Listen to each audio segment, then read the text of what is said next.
चौथी वल्ली का 9वां श्लोक है, यतश्चोदेति सूर्यो अस्तम यत्र च गच्छति तम देवाः सर्वे अर्पिताः तदुनात्येति कश्चन एतत्। यमाचार्य कहते हैं कि यतः च उदेति सूर्यः, सूर्यः यतः उदेति, तो कह रहे हैं जिससे ये सूर्य उदय होता है, और अस्तम यत्र च गच्छति, और जहां पर ये अस्त हो जाता है। सूर्य का उदय और सूर्य का अस्त जिसके ऊपर निर्भर है वह तत्व। दूसरे ढंग से इसको लें तो यतः सूर्य उदेति, जिस जगह से सूर्य उदय होता है वो स्थान जहां सूर्य उदय हो रहा है, और वो स्थान जहां सूर्य अस्त हो रहा है। हम इस संसार में रहते हुए अपने जीवन को ईश्वर द्वारा प्रदत्त साधनों से चला रहे हैं। भिन्न भिन्न दृष्टि से हमारे जीवन के लिए भिन्न भिन्न तत्व बहुत आवश्यक प्रतीत होते हैं। एक दृष्टि से देखें तो बिना सूर्य के ये संसार नहीं चल सकता। यहां जितना जीवन है वो सब सूर्य के माध्यम से है, उसके प्रकाश और ऊष्मा के माध्यम से है। पेड़ पौधे जो अन्न और फल फूल उत्पन्न कर रहे हैं, जिनको खाकर के हम जीवन चला रहे हैं, वह सब सूर्य के होने से ही संभव है।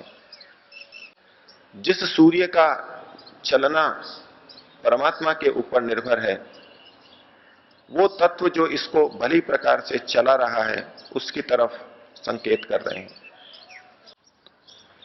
और जिसकी सामर्थ्य बढ़ती है वो दो गेंदों को दोनों हाथों में एक एक गेंद पकड़ करके इधर से उछालेगा, उसी बीच में दूसरे हाथ से भी गेंद को उछाल देगा और फिर दोनों को विपरीत हाथों में पकड़ लेगा। थोड़ा चमत्कार लगेगा। सर्कस में जाएं तो वो 4-6 गेंदों को भी इसी तरह दो हाथों से उछाल लेते हैं और हम तालियां बजाते हैं। हमको बड़ा आश्चर्य लगता है, कितनी कुशलता है। जब से हमारा जीवन चल रहा है तब से हम देख रहे हैं, जब तक मरेंगे तब तक देखते रहेंगे। सर्कस का कलाकार कुछ देर चला करके रुक जाएगा, थक जाएगा, और ये सृष्टि तो अनादि काल से चल रही है, अनंत काल तक चलती रहेगी। ये जिसके माध्यम से हो रहा है वो तत्व। हम इस पृथ्वी के ऊपर सामर्थ्य को देखें। कुछ लोग यदि इकट्ठे हो जाएं, कुछ हजार लोग इकट्ठे हो जाएं तो हमारे में भी जोश सा आ जाता है, जैसे कि बड़ी शक्ति इकट्ठी हो गई है। और कहीं 1,00,000-2 लाख व्यक्ति इकट्ठे हो जाएं तो देखो क्या जोश बनता है, कितनी शक्ति प्रतीत होती है 1 लाख लोगों में, 2 लाख लोगों में। और यदि 1 करोड़ लोग इकट्ठे हो जाएं, पूरी पृथ्वी के 6 करोड़ लोग इकट्ठे हो जाएं, हो नहीं सकते, लेकिन अगर कल्पना करें तो कितनी शक्ति हमको प्रतीत होती है, कितनी सामर्थ्य एक साथ हमको अनुभव में आती है। यद्यपि वो सब व्यक्ति इस पृथ्वी के ऊपर रह रहे हैं, लेकिन जब इकट्ठे आ जाते हैं तो लगता है कुछ शक्ति बन गई है। और इतनी बड़ी शक्ति जो हमको प्रतीत हो रही है वो इस पृथ्वी के ऊपर समुद्र में एक बूंद के समान है।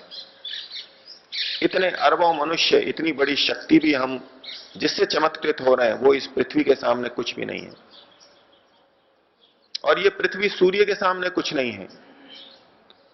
शक्ति को गुणित करते जाइए, कितने गुना शक्ति उस परमात्मा में है। और ये सूर्य, ये हमारा सौरमंडल, हमारी इस आकाश गंगा में कुछ भी नहीं है। ये इतनी बड़ी एक आकाश गंगा है, और ऐसी ऐसी कितनी आकाश गंगाएं हैं, आज तक खोजा भी नहीं गया है। अब कल्पना करें कितनी बड़ी शक्ति उस परमात्मा की होगी, वो इन सबको व्यवस्थित ढंग से चला रहा है, चलाता रहेगा।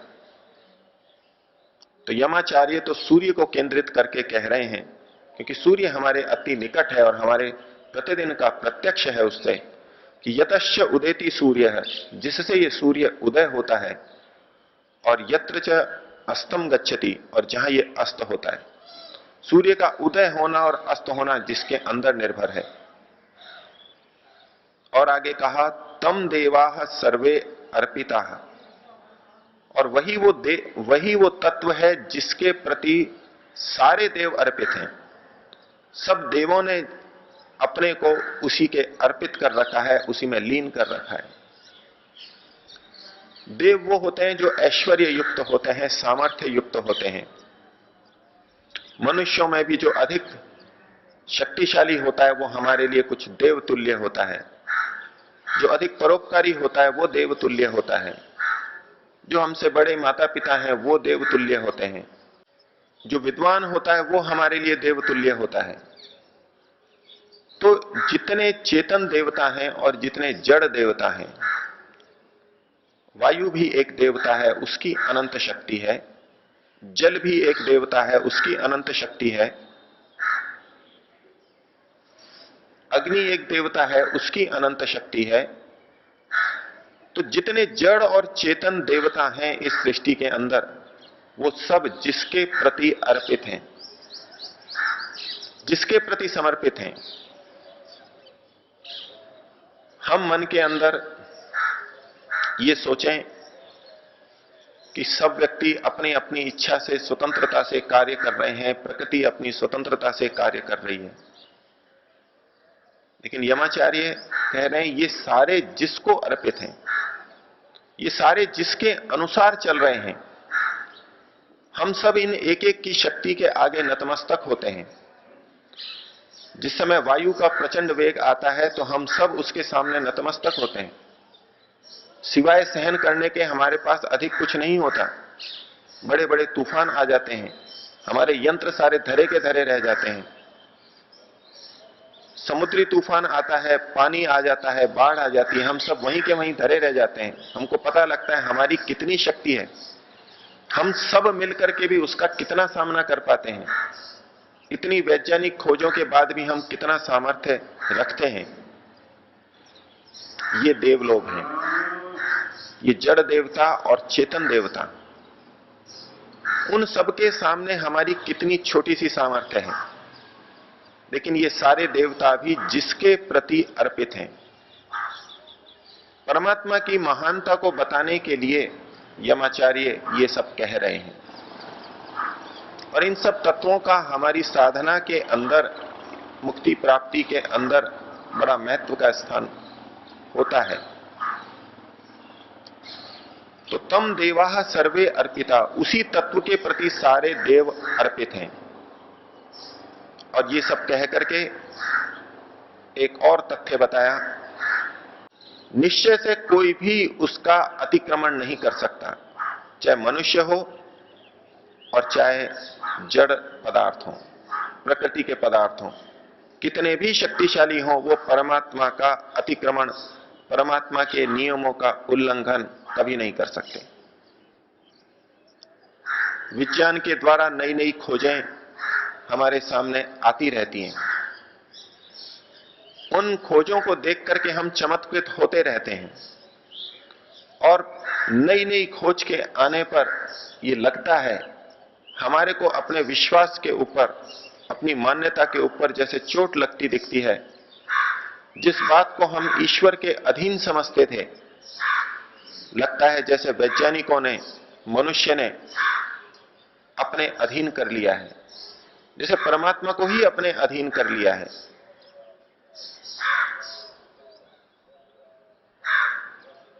संतानोत्पत्ति को हम परमात्मा के अधीन मानते हैं, लेकिन जब विज्ञान ये तय कर लेता है कि पुरुष होगा या स्त्री होगी, ऑपरेशन करके पहले जन्म को दे दिया जाता है, परख नली शिशु में बच्चे की उत्पत्ति प्रारंभ की जाती है, जीन के द्वारा बदल दिया जाता है, क्लोन बना करके नई चीज उत्पन्न कर दी जाती है। तो जैसे ये लगता है कि परमात्मा के नियमों का मनुष्य ने, वैज्ञानिकों ने अतिक्रमण कर दिया है और वैज्ञानिकों ने ईश्वर के ऊपर नियंत्रण कर लिया है। लेकिन यमाचार्य कहते हैं कि परमात्मा का अतिक्रमण कोई नहीं कर सकता।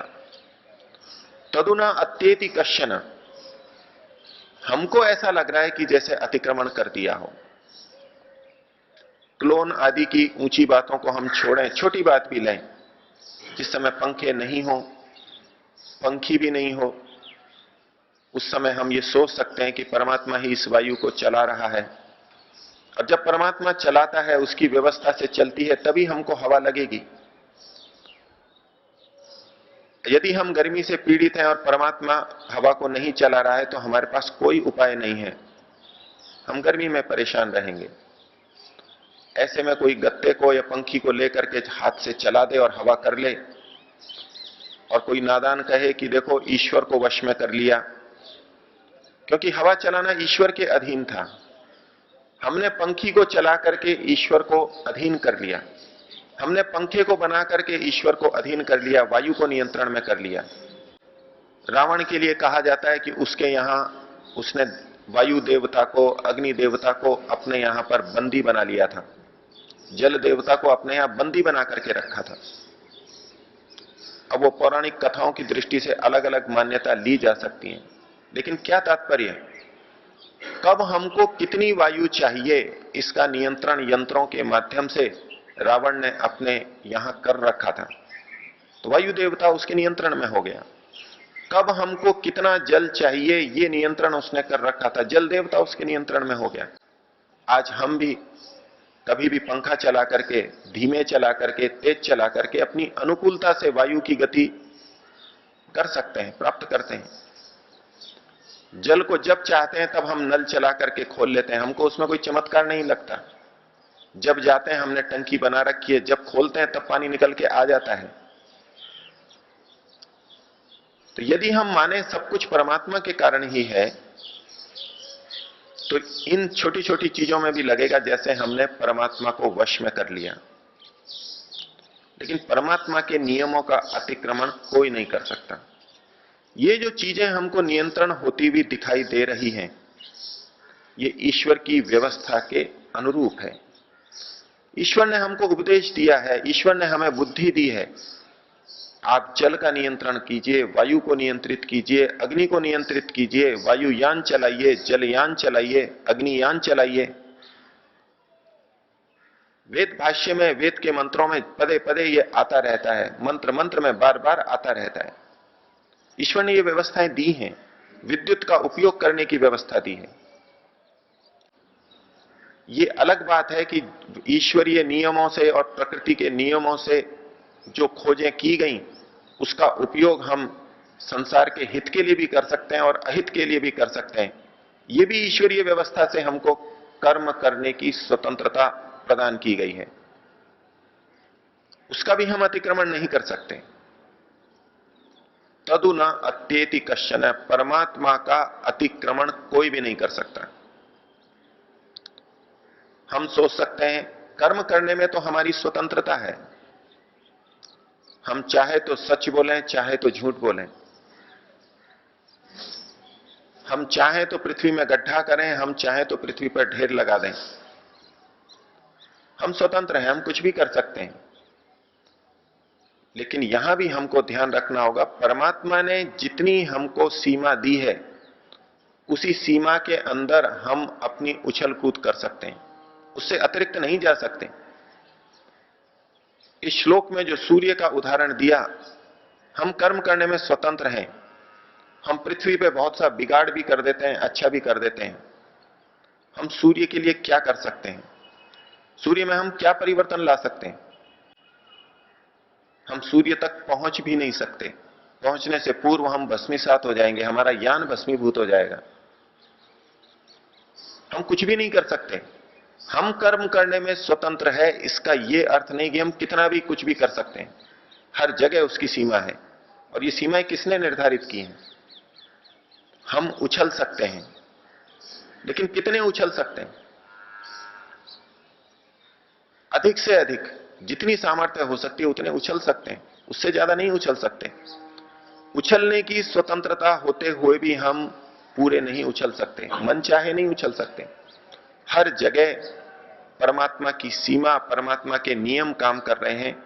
हम जितना सोचते हैं हम अपनी मर्जी से कर रहे हैं, वहां भी हम ईश्वर के नियमों से बंधे हैं।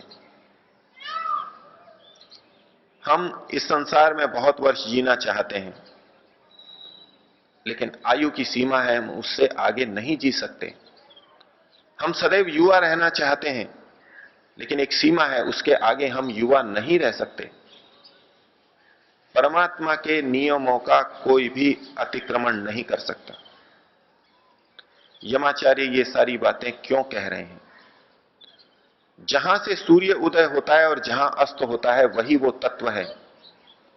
उस तत्व के प्रति सभी देवता अर्पित हैं, सभी ऐश्वर्यशील तत्व उसी के अर्पित हैं, उसी के नियमों के अनुसार चल रहे हैं, और उसका कोई भी अतिक्रमण नहीं कर सकता।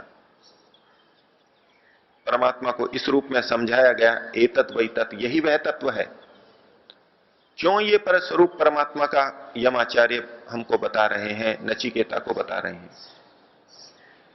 अध्यात्म की साधना में जब तक व्यक्ति ईश्वर के प्रति पूर्ण समर्पित नहीं होगा, तब तक वो सम्यकतया नहीं चल सकता। साधना के अंदर जो गति में बाधा आती है, गति में धीमापन आता है, उसका सीधा संबंध हम अपनी भावना से देख सकते हैं कि ईश्वर के प्रति समर्पण में न्यूनता आई है। ईश्वर के प्रति समर्पण समाप्त हुआ तो साधना भी समाप्त है। और ईश्वर के प्रति समर्पण तभी हो सकता है जब ईश्वर की इस महिमा को, इस महान विराट स्वरूप को हम अंदर स्वीकार कर लें। भिन्न भिन्न स्थितियों में ईश्वर के बारे में कुछ कुछ सुन करके, सामर्थ्य को देख करके कुछ कुछ समर्पित होते हैं, उसको स्वीकार करते हैं, उसकी अनंत शक्ति को स्वीकार करते हैं, लेकिन कुछ दिनों के बाद में फिर वो हमारे दिमाग से हट जाता है या अत्यंत अल्प हो जाता है, उसका प्रभाव हमारे मन से हट जाता है। एक दिन भी पूरी तरह वो भाव मन में रहे, ये एक बड़ी बात है। हम पूरे दिन भी नहीं बना पाते, या कुछ महीने बना पाते हैं, कुछ साल बना पाते हैं। ये एक छोटा सा तत्व इतना महत्वपूर्ण है कि ईश्वर की शक्ति सामर्थ्य को हम अंदर बैठा लें, ईश्वर का अतिक्रमण कोई नहीं कर सकता। और इसीलिए वेद में बार बार ईश्वर के बारे में कहा गया, सबसे अधिक कथन ईश्वर के लिए कहा गया। भिन्न भिन्न रूपों में उसके गुणों का वर्णन किया गया, ताकि ये हमारे अंदर तक बैठ जाए। तदु न अत्येति कश्चन, उसका अतिक्रमण कोई नहीं कर सकता। साधना के लिए तत्व बड़ा आवश्यक है। इसलिए यमाचार्य ने कहा, हम भी देखें, कुछ कुछ सीमा तक हम ईश्वर के प्रति समर्पण रखते हैं। जितना जितना ईश्वर के प्रति हमारा ज्ञान दृढ़ होता है, वो किस सामर्थ्य वाला है और हमारी क्या स्थिति है, हमारी उसकी तुलना में क्या स्थिति है, इन सब को जान करके जितना जितना ज्ञान हमारा परिपक्व होगा, उतना उतना ईश्वर के प्रति समर्पण होगा, और ये ईश्वर के प्रति सच्ची श्रद्धा होगी। बिना ज्ञान के, बिना शुद्ध ज्ञान के ईश्वर के प्रति श्रद्धा, समर्पण हो नहीं सकता।